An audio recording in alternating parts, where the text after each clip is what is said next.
On est extrêmement proche du début de l'année 2022. Et c'est vraiment le moment, et c'est ce que je vous conseille de faire au quotidien, de chaque jour de se dire où est-ce que je veux en être à la fin de l'année 2022. Où est-ce que je veux en être le 31 décembre de l'année 2022. Tous les jours, tous les matins en vous levant, je vous invite à vous demander ça pendant ce mois de décembre. Peut-être que tu l'as déjà fait, peut-être que tu as déjà une idée. Alors où est-ce que tu veux en être à la fin de l'année 2022? Qu'est-ce que tu veux avoir accompli dans ta vie en étant ambitieux, pas en te disant « Ah, peut-être que je vais faire ça, peut-être que je vais faire ça ». Non, en étant ambitieux. Qu'est-ce que tu veux avoir accompli? Où est-ce que tu veux en être le 31 décembre 2022? Il ne faut jamais oublier, c'est très important, on en reparlera pendant ce mois de décembre, que le temps passe. Le temps passe. Alors aujourd'hui, je voudrais faire une vidéo sur l'apprentissage et à quel point dans notre société, on met trop sur un piédestal l'apprentissage, la notion d'accumuler de la connaissance. Et c'est pas quelque chose qui est notre faute en tant que personne parce que, je veux dire, comment on pourrait ne pas le faire avec ce qui se passe à l'école? L'école nous formate sur le fait de mettre l'apprentissage sur un piédestal. On accumule de la connaissance, on accumule de la connaissance, de la connaissance, de la connaissance. Pour au final, quoi? Toi, tu as des matières où en fait c'est que ça. Je pense par exemple à une matière comme l'histoire. L'histoire, c'est quoi? Je veux dire, tu n'as rien à comprendre dans l'histoire. Voilà, on te dit il y a ça, ça, ça, ça, ça, voilà. Et on te fait accumuler de la connaissance. Mais au final, quand tu as terminé le lycée, si tu es français, quand tu as terminé tes études secondaires, qu'est-ce que tu retiens vraiment de l'histoire? De quelle date tu te souviens? De quel élément marquant tu te souviens vraiment? L'école nous formate à ça et ensuite le mal est fait. Le mal est fait. On a l'impression que plus j'accumule de la connaissance et plus je vais réussir. Ce qui est faux. La réelle différence, elle est dans l'intégration. Alors, ça ne veut pas dire qu'il faut faire n'importe quoi. Ça ne veut pas dire qu'il ne faut pas apprendre. Mais il y a un couple à mettre en place qui est au minimum 20-30% d'apprentissage pour 70 à 80% d'intégration. Parce que tu n'as pas besoin de tant de choses que ça pour changer les différents domaines de ta vie. C'est l'intégration qui te donnera des résultats. Je vais te donner un exemple très concret. Une des choses qui a changé réellement ma vie. Une des choses qui m'a permis de réaliser mon plus grand rêve qui était de m'installer en Asie. C'est le business en ligne. Le business en ligne m'a permis non seulement d'être très confortable financièrement maintenant, mais aussi d'avoir la liberté géographique. Ça m'a permis plein d'autres choses, mais bon, là c'est ce qui nous intéresse. La liberté géographique. Et en fait, le business en ligne, j'ai basé mon succès sur le business en ligne de création de contenu, sur deux choses. Sortir des vidéos régulièrement, en l'occurrence tous les jours sur cette chaîne, et sortir en moyenne, annualiser une formation tous les 15 jours. Et c'est tout, c'est globalement tout ce que j'ai fait.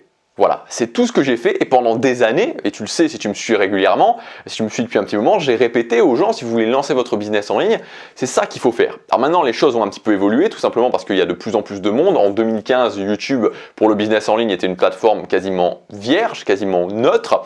Aujourd'hui, il y a de plus en plus de monde, mais finalement, aujourd'hui, la base reste la même. C'est-à-dire que la base reste la même. Il faut simplement ajouter, quand tu te lances sur YouTube, on va pas faire une vidéo sur YouTube, mais une notion d'amorçage qui est beaucoup plus active aujourd'hui qu'elle ne l'était avant. C'est-à-dire qu'avant, quand tu produisais du contenu sur YouTube, tu faisais du contenu, YouTube allait finir par te référencer. On était dans un amorçage qui était beaucoup plus passif. Aujourd'hui, il faut le faire de façon plus active, mais l'idée reste la même. Amorçage actif, contenu régulier, sortie de produits régulièrement, et tu vas réussir à vivre de ton contenu.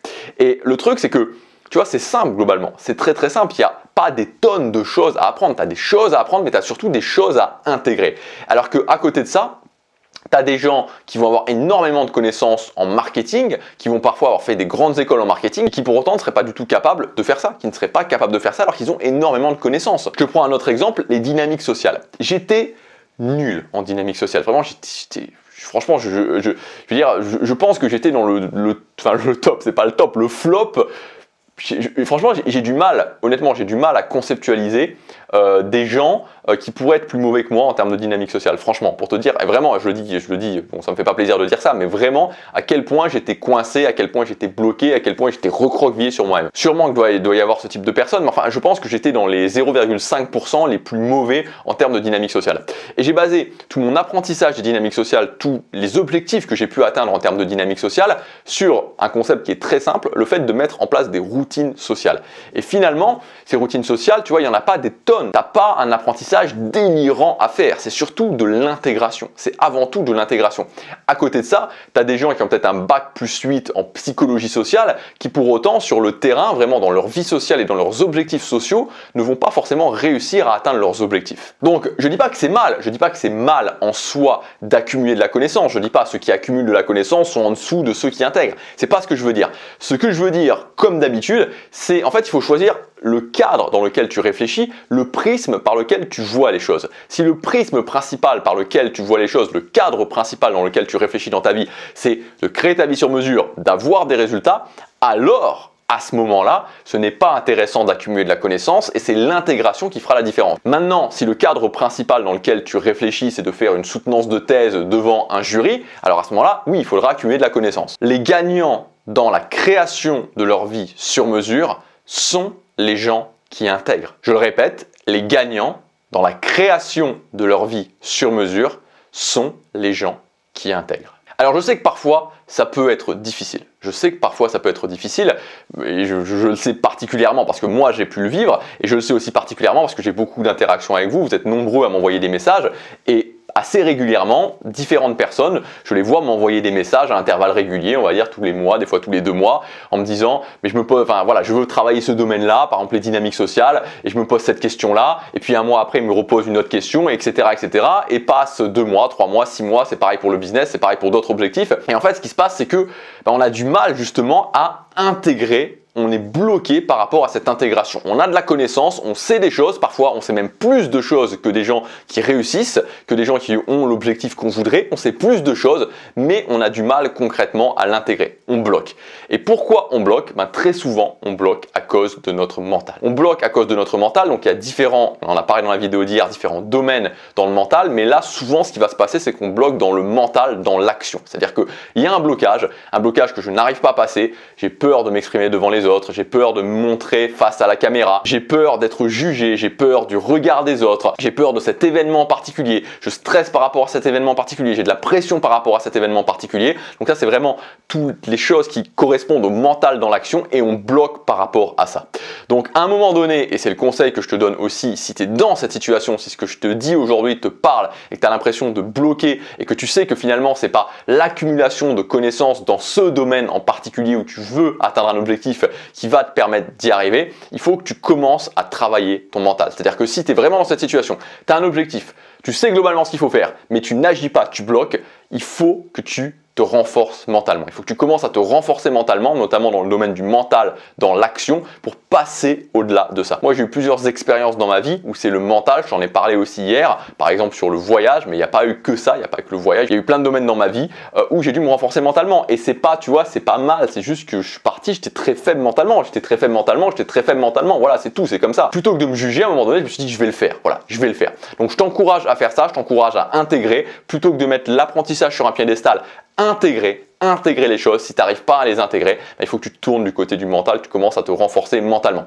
Donc je t'ai préparé, si tu veux, si tu le souhaites, tu peux le faire tout seul, tu peux travailler ton mental tout seul, mais si tu veux, on peut le faire ensemble. J'ai préparé une formation qui a son prix de lancement jusque demain.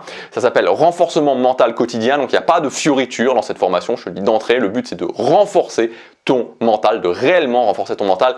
14 techniques que je vais réaliser devant toi, je vais t'expliquer ensuite comment les intégrer dans ta vie, à la fois les maîtriser, donc la partie intégration pour les maîtriser, ça te prendra moins de 15 minutes par jour, c'est une par jour, et ensuite quand tu as fait cette phase-là, de les intégrer sur le long terme dans ta vie. Donc tu as un programme qui avec la formation qui va te permettre de faire ça. Donc si ça t'intéresse, ça s'appelle renforcement mental quotidien, comment muscler réellement ton mental au quotidien.